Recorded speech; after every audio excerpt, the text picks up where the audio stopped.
Good afternoon, everyone. Thank you so much for joining us to this year's Developers of Color Training Program informational session for Cohort 5 of our Developers of Color Training Program. We are so excited to have you and to talk a little bit more about what the Developers of Color Program is, how this cohort is going.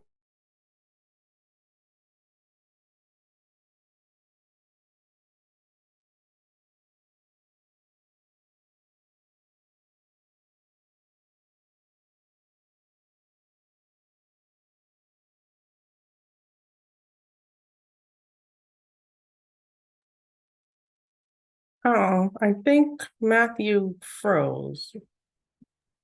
Yes, Technology. yeah, seems on my end as well. Well, we're sorry for that. Apologize for that little glitch. Monica, do you wanna continue with the intro? I will. And so again, good afternoon, everyone. Sorry for the technical difficulties here with our team member, Matthew. But my name is Monica Dean. I am the Director of Housing at LISC New York, and I am joined here by Matthew Mathias, who you heard earlier, who is the Program Officer in the Housing team.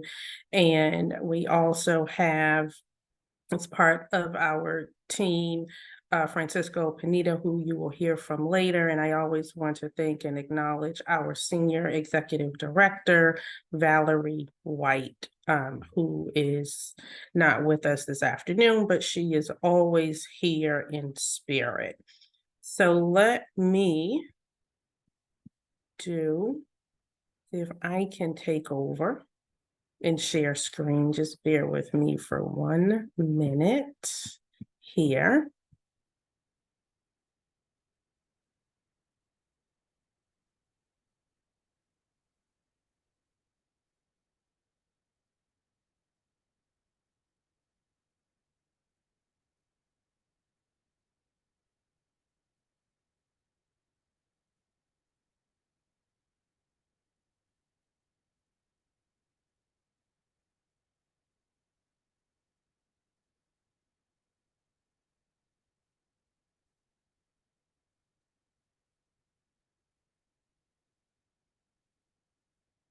Okay.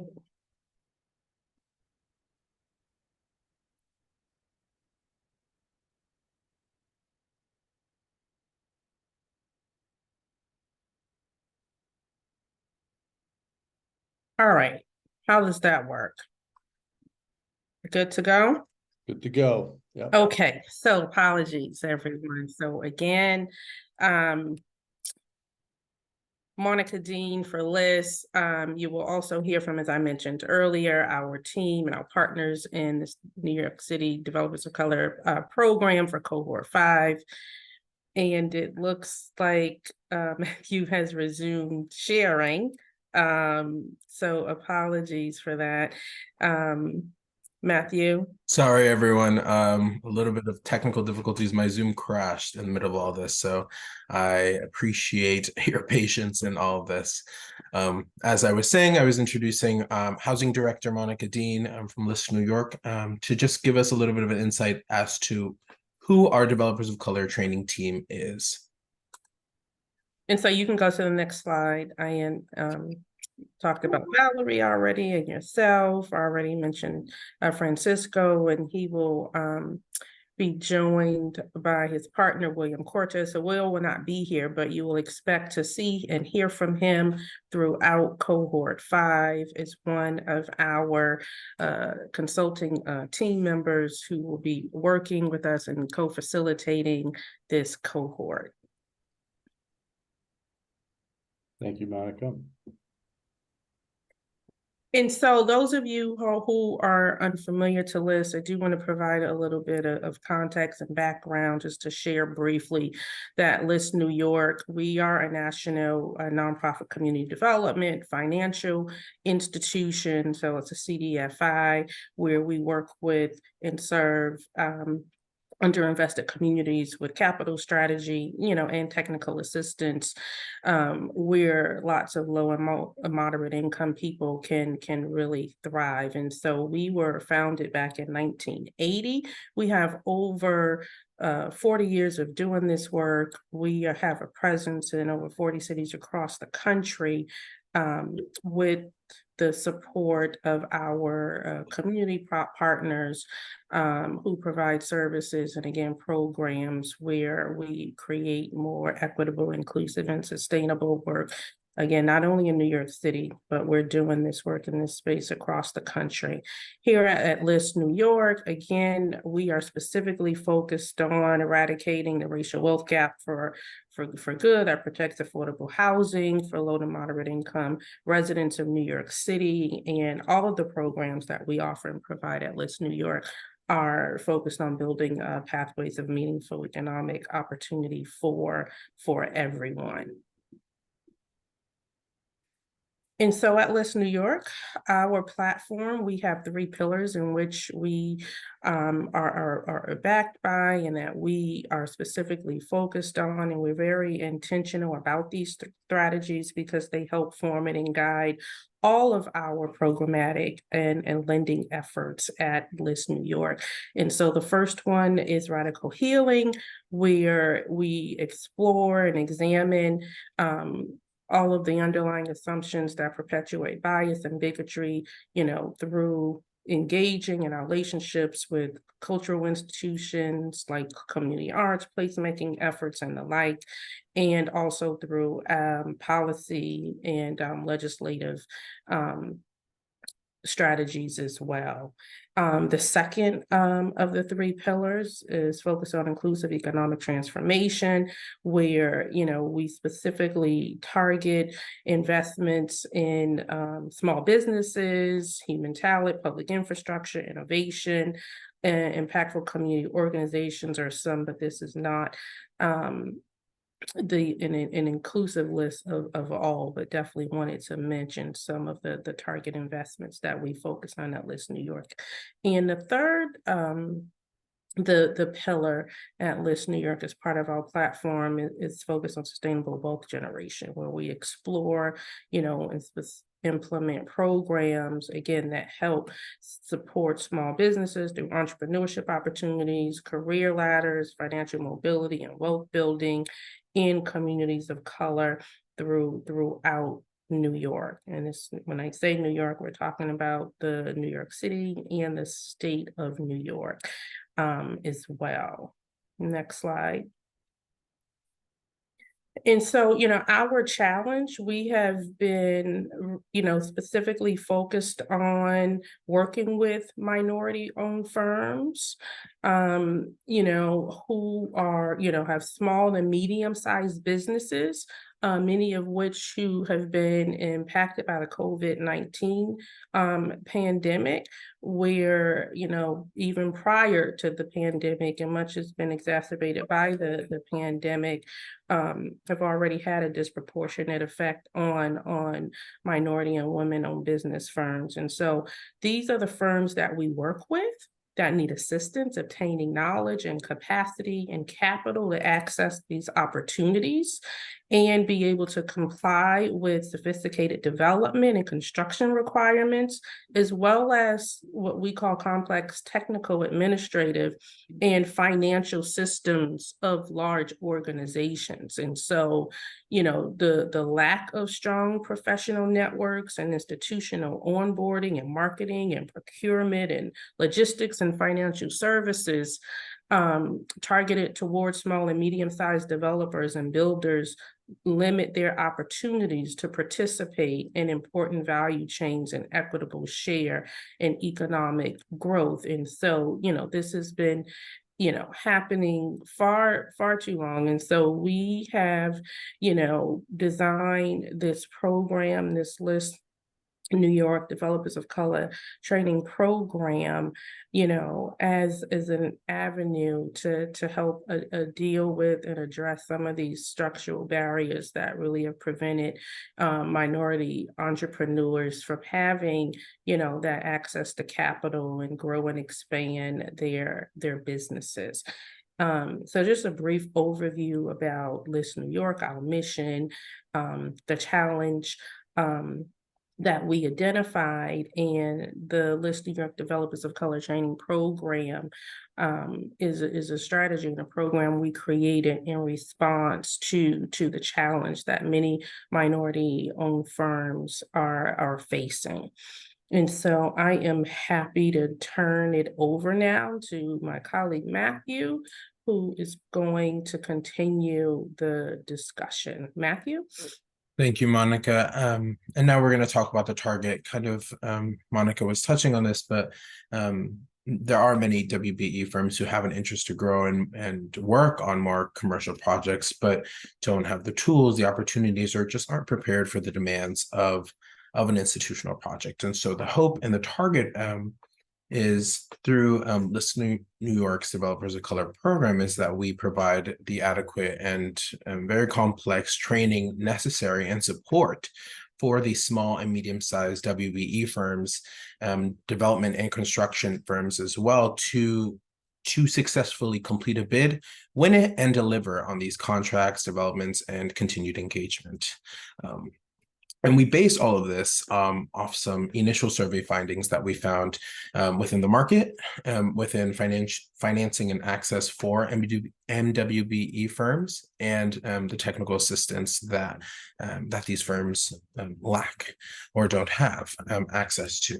So we learned that in the market that developers of colors are not monolithic. So their needs are, they vary, right? And their support systems also vary as well. And so market biases exist and continue to perpetuate the assumption that MWE firms are high risk or they aren't able to succeed in this market. These biases, of course, impact the capital access to new businesses, and they support existing structural barriers for developers. As well, minority developers have limited access to favorable capital resources, if any, and these various market and systematic structures preventing market participation really do harm the MWBE firms. We continue with the technical assistance as well. Experienced minority developers know their trade, and they may just need additional support where needed. And so this program specifically is aimed to target and support them as well. More support is needed as well for emerging developers when setting up. There's a need for access to resources for back and front office structuring as well. And emerging developers will thrive with additional market support. This is the findings that we found from our initial research and kind of data collection when we were trying to find an answer to this challenge. And so now I'm going to talk about the goal of the Developers of Color training program. The primary goal is to help MWBE developers expand their capacity and project access while becoming more competitive as the city's affordable housing project pipeline grows and more market opportunities arise. So in order to support a more equitable wealth generation for MWBE firms, this program will help developers of color A, enhance their networks, B, gain access to capital, and C, build their capacity to expand their existing portfolio and business contracts and expand on them as well. Some program elements that are key to our training program is that we will include 9 weeks of instructional modules, 3 in-person and 6 self-paced online modules to help gain a more comprehensive curriculum for developers who are accepted into the program. There is also in-person networking events that will be hosted at our home office, 28 Liberty Street, where developers will be able to have more of an in-person interaction and create much more fellowship that way, and kind of enhance on the material that they're learning online and kind of bring it to the forefront in person as well. We will also be having one-on-one coaching with industry experts that will enable our developers to get more of that personalized support, as we mentioned before. We also have real-time assistance with deals in the project pipeline with our team, our consulting team as well, and real-time support developing agency and industry relationships facilitated through these networking sessions or through separate follow-up calls. Lastly, we also have an opportunity for developers to gain real-time access to equity capital with our Shark Tank investors pitch at the program conclusion. This is a day-long event where developers are able to pitch a project within their pipeline to real-time capital investors and really get an opportunity to kind of get that capital access that is really needed. Next, we're going to be talking about some of the eligibility requirements to be accepted into the Developers of Color training program. So first, firms located in the greater New York City region in one of the 5 boroughs of New York City, Long Island, Westchester County, or Northern New Jersey, or who do have a majority, or those who do a majority of their business in New York City. This is one of the requirements. The second requirement is that at least 51% ownership of the firm be by a person of color: Black, African American, Hispanic, Latinx, Native American, Alaskan Native, or Asian Pacific Islander. Third, the firm certification has to be as a MBE, so a minority business enterprise authorized by New York City or New York State is preferred. Of course, this is not required, but it definitely does help your application. Participating owners or senior partners must also have at least 3 years of experience as a real estate developer or 5 years of experience as a contractor, whether that be in housing or commercial real estate development, with plans to become an MWBE real estate developer, or or have overall experience developing housing commercial spaces. So projects greater than 50 units of housing or 15,000 square feet of commercial space preferred. We really try to keep our options open for our developers. And so a lot of these requirements are either or for good reason. These firms that are applying should have fewer than 50 employees because our target audience is smaller to medium-sized MWBEs. And these firms should have at least one active real estate project in their pipeline within the last 3 years. So, for example, if you do have an affordable housing project, which your firm was selected as the primary developer by a government agency, that would count within those last 3 years. We would be good to go. And now I'm going to pass it over to our facilitator, Francisco, to talk more about the program elements, the curriculum as well, and just help us get some insight on what the Developers of Color training program looks like. Francisco? Thank you, Matthew, and thank you, Monica. I'm very excited to be here with you guys. We were part of the original programming and had an extremely successful series of cohorts over the last 2.5 years, or time flies.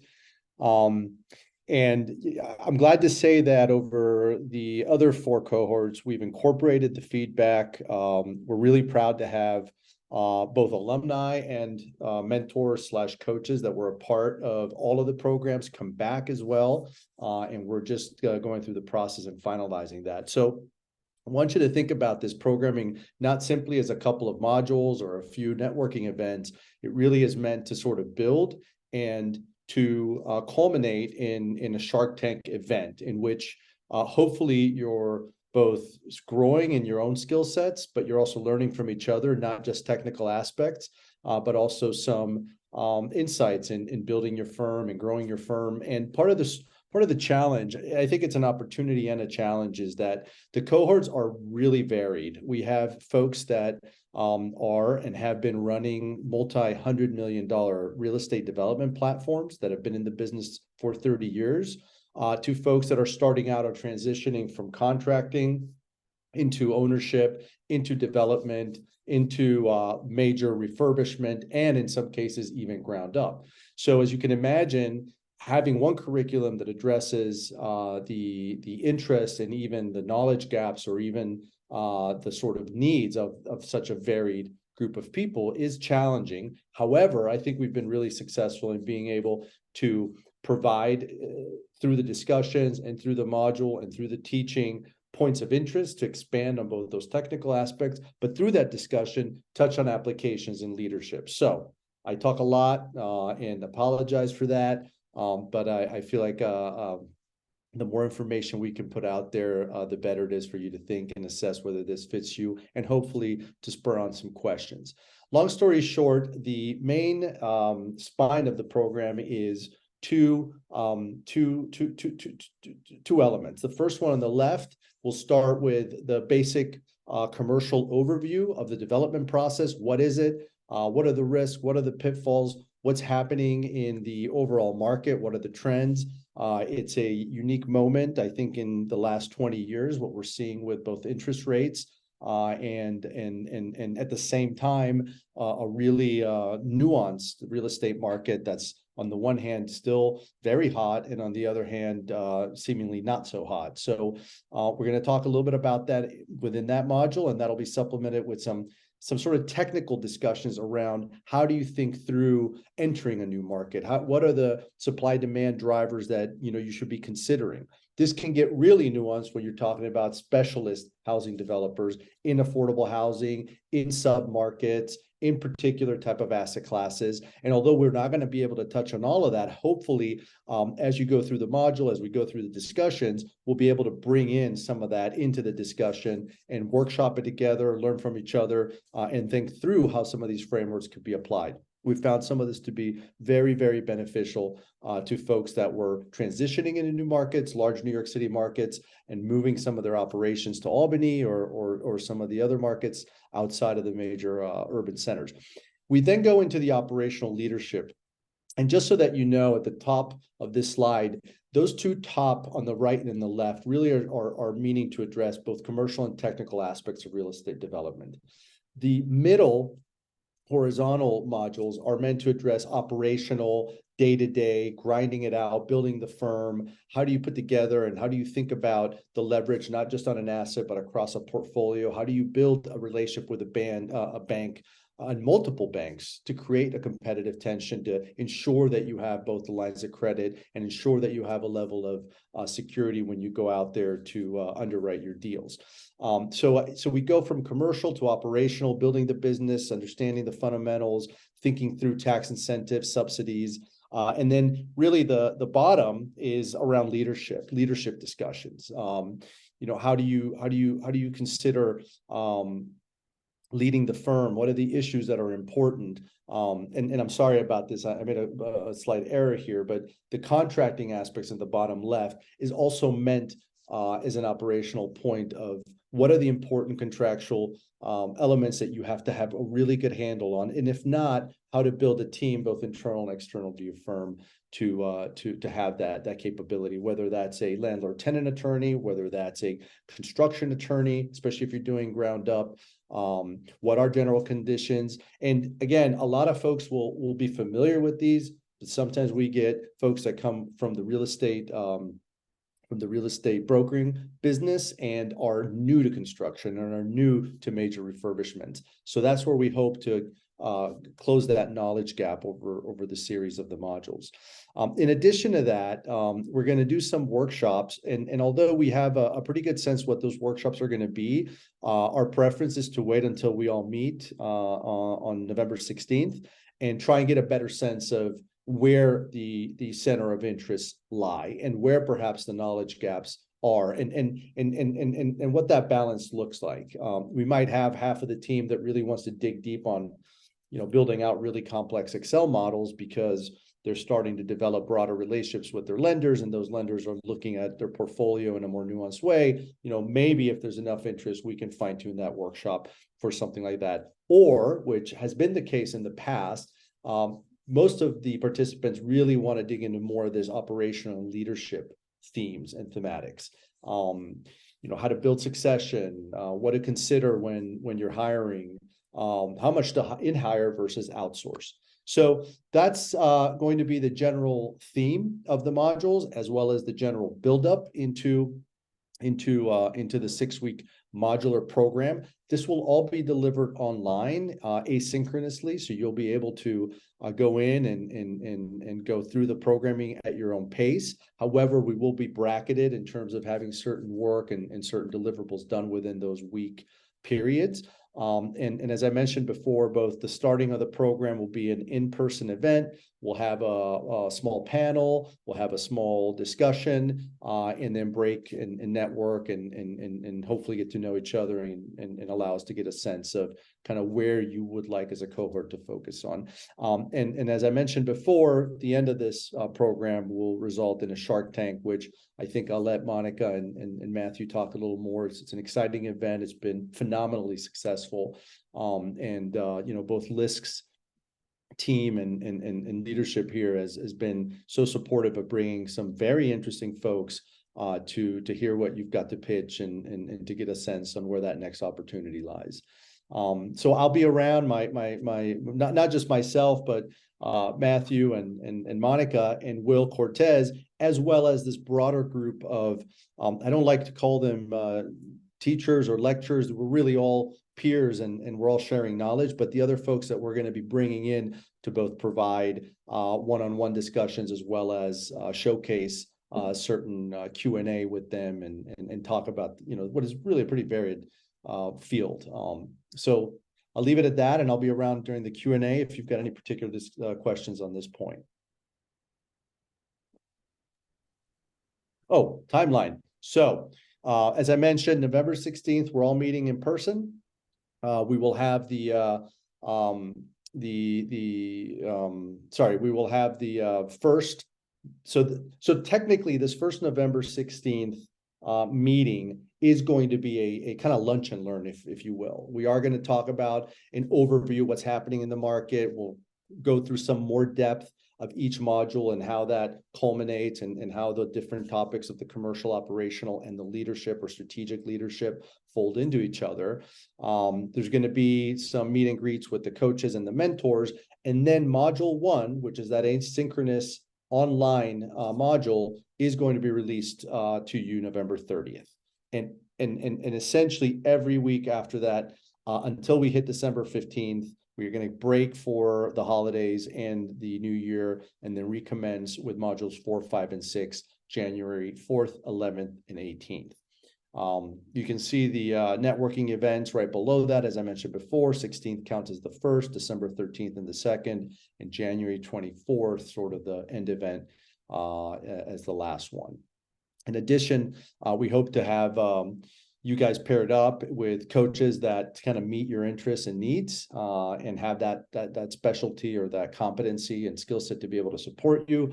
And we are going to essentially leave it to you and the coaches to coordinate and organize those coaching sessions. We'll get into more detail during our first in-person meeting on November 16th. And again, during the Q&A in this session, happy to touch on some of those points. Thank you so much, Francisco. And so I do want to make one short edit to the timeline. I know it says coaching hours, 2 hours. That's actually going to be 3 hours. That is an edit to the flash slideshow, but yes, it should be 3 hours. And so I want to conclude with just some closing reminders. We are accepting DOC training program applications through the close of business Friday, November 3rd.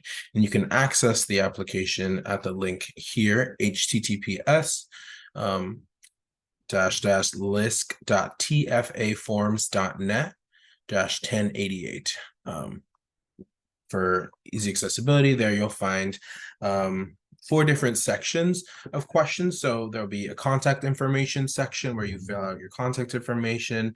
Then there'll be application specific questions determining your eligibility, and business and firm questions specifically targeting your MWBE firm. And then lastly, project pipeline questions, just to see where you are on your journey, whether you have current projects in the pipeline and what your needs might be.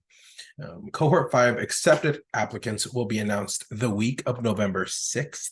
So if you are accepted, you should receive information via email, an acceptance letter via email.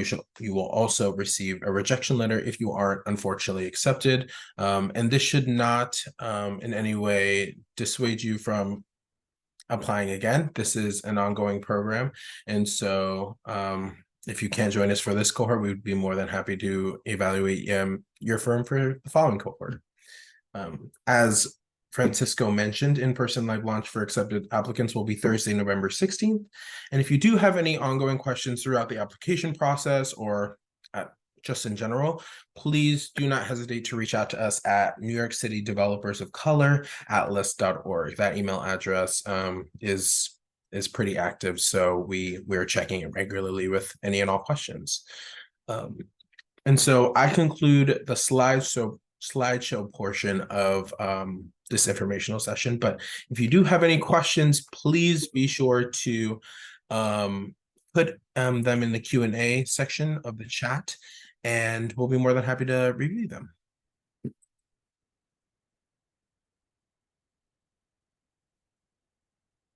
Give people a couple of moments to collect themselves, but if there aren't any questions, we'll just sit here and think about them if you have any.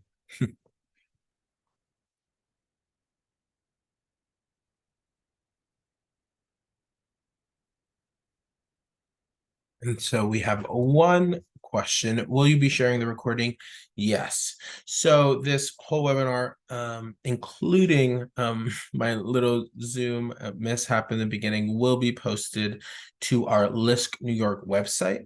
There'll be a section on our Developers of Color training program page for you to scroll down and view the whole recording again. So if you didn't catch anything, you can definitely go back and review the webinar recording. That should be up, I would say, by the end of today, if not Monday morning. Will these slides be emailed? The deck won't be emailed out, but you can definitely take a look back at it through the recording that will be posted on the DOC website. We have another question. What are the requirements to receive acceptance? So if we go back, I'll just give a short little brief summary. So your firm needs to be located in the greater New York City region. You need to have at least 51% ownership of the firm by a person of color. You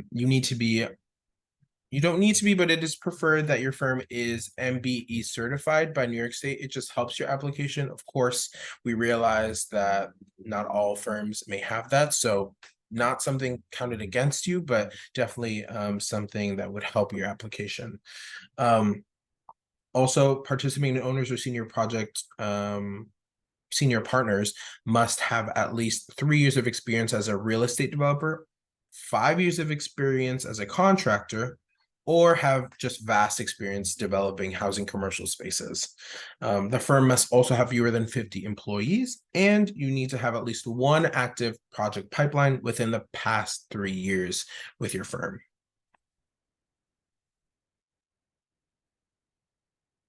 And we have another question.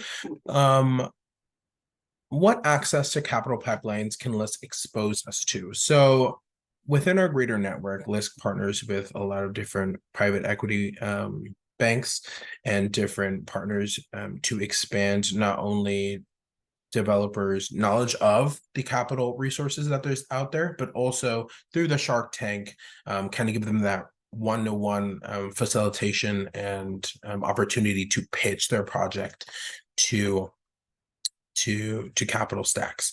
Of course, LISC also has our own lending services, and that is also part of the curriculum, just offering up options as well to see if there is an opportunity to connect there as well. What would cause a rejection from the cohort is another follow-up question. A rejection from the cohort would either be eligibility requirements aren't met. That is mainly it. I don't see, there hasn't been any other circumstances where an applicant hasn't really been accepted, but that is mainly eligibility requirements and just overall firm development. How is this different from previous four cohorts? So this is a completely revised and updated online module curriculum. So the past 4 cohorts of developers of color have been curriculum we've been using back to back, but this cohort is more refined and more updated to what's happening currently in the market. Thank you for your questions. We have another question. Approximately what time frame will the in-person events be held, during work hours or after? So our networking sessions are primarily actually after work hours. So they range from 6 to 8 p.m. To kind of give developers who do work the opportunity to come and attend and really kind of get their most out of the program. So yeah, the time frame usually is from 6 to 8 at our New York City flagship office at 28 Liberty Street. Another question, are key staff afforded the option to attend the sessions or just the principals of the firm? It is an online module based curriculum. So I would say that depending on, we can talk this out once accepted, but if there is key staff that you would like to opt in to review the sessions with you, we can definitely facilitate that as well. You mentioned another question. You mentioned a 2 to 3 hour change. Can you elaborate on that? Is it on a specific date? I'm not sure what this question might be in reference to. You mentioned a 2 to 3 hour change. That 2 to 3 hour change was actually for the coaching sessions. So these are self-paced with your specific coach. We have 3 one-to-one 1 hour sessions that each coach is required to have with their assigned developer. And so that was just slight change that I may just, it's not 2 hours, but 3 hours overall. Another question, do prior or active projects in the pipeline have to be located within New York City? No, they do not. They do not. What if you do not have an active project? This is the first project. We understand that as well. Since we are working with small to medium-sized MWBE firms, I would just definitely still apply. I don't think it would harm too much. It's definitely something that we do want to keep at the forefront of all applications, because applicants who do have an active project in their pipeline, we might be able to work with them more to find that capital stack that we're trying to facilitate for developers. So please don't not apply. Just note that in your application. Does LISC offer convertible mortgages? We do not. Does not-for-profit organization qualify? I believe so. Yes. We have another question. How are you marketing to developers to join the class? So we've been reaching out to our greater LISC New York network, but also have separate partners that we've been partnering with to kind of spread the word, kind of get the word out that applications are live. We have past applicants who have also not joined us previously, but we're reaching out to them and continuing the conversation to make sure that they know that this is another opportunity to apply as well. So just continued communication and dialogue within our greater network and partners. And another question, why is the requirement 3 years as a developer when most starting minority developers have such a large hurdle to get into the industry? So the aim with this 3-year kind of experience required is to make sure that developing firms that are applying to this do have a little bit of experience under their belt. Of course, we know that we're working with more green developers, so not necessarily something that we want to dissuade people, like not tell them to not apply, but this is a reduce from previous cohorts. So previous cohorts, it was a 5-year requirement for developers, and so we've lowered that expectation, or rather this requirement, to open up the pool for more developers to apply. 3 years we don't think is too much to ask for a firm who is trying to get into the market to have. I think that's a reasonable ask. If you are unable to attend the luncheon, does that disqualify you from participating? No, it does not. Please still apply. We can work something out. This is an open conversation, so if you aren't able to attend the live in launch session, we can definitely work around that. Does the active project have to be an affordable housing project? Not at all. No, it can be commercial as well. And then another question about how to contact or apply. So you can apply directly at this link right here. LISC.tfaforums.net-1088. You can also join us or join the page Developers of Color Training Program at LISC New York. The application is live there as well for you to register and apply. Another question, has LISC created more programs for developers of color? It appears that LISC's requirements are the same as all banks, CDFIs, and private lenders. So I unfortunately don't have an answer to this question right now. If you would like, you can definitely email me at mmathias@lisc.org. That's mmathias@lisc.org, and we can get a better answer for you there. If I may, Matthew, I think just to highlight on that point, there is sort of an alignment with the requirements and the specs and the eligibility with some of the both lenders and affordable housing programs and private lenders, because they're kind of aligned. There is a pipeline of capital, there's a pipeline of requirements. So it is more helpful. And I think one of the things that LISC does very well is start those conversations to match. It's not always perfect, but there ought to be at least a rubric that can match both where that capital, where the investors, and what they're looking for with what the developers are bringing to the table. Thank you so much, Francisco. And then we have another question. Will the project pipeline requirement suffice for the lack of experience? So we look at each application independently. And so upon reviewing your application, if you do have more experience in your project pipeline and you have projects within your pipeline, but you lack the number of years required, that won't harm your application at all. It should help it as well. So, I mean, it's kind of give and take. I still would recommend you apply because it is, we accept these and look at these applications one by one. Last question, how many developers over the last 4 cohorts have received resources, funding, and subsidies from LISC? So this is an ongoing research that we're doing on LISC's end.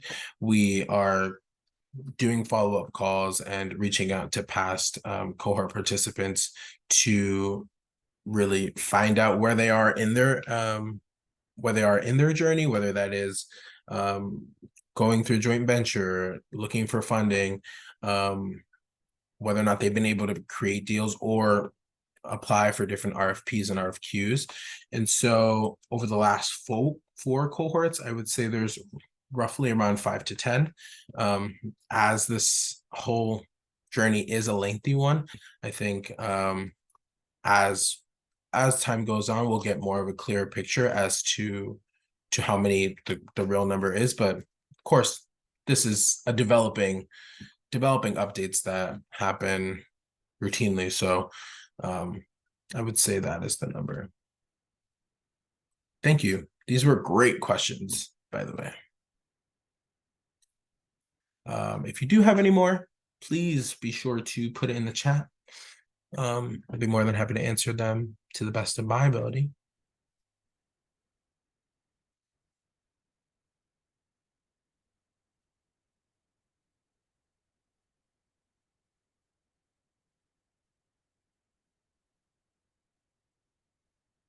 Again, I just want to remind you all that if you do have any questions, please be sure to reach out to New York City Developers of Color at LISC.org. That email is very active, and we'll be answering any and all questions. Oh, I think we have a raised hand from Gloria Sandiford. Gloria, if you would still like to talk, I'll give you the permission to talk. I'm sorry, you answered that question. Thank you earlier. Yeah, Of course. sorry. Thank you. If that is it, I will adjourn us. But thank you again, everyone, for joining us. If you do have any questions, please reach out, and we look forward to reviewing your application. Thank you, everyone, for your time.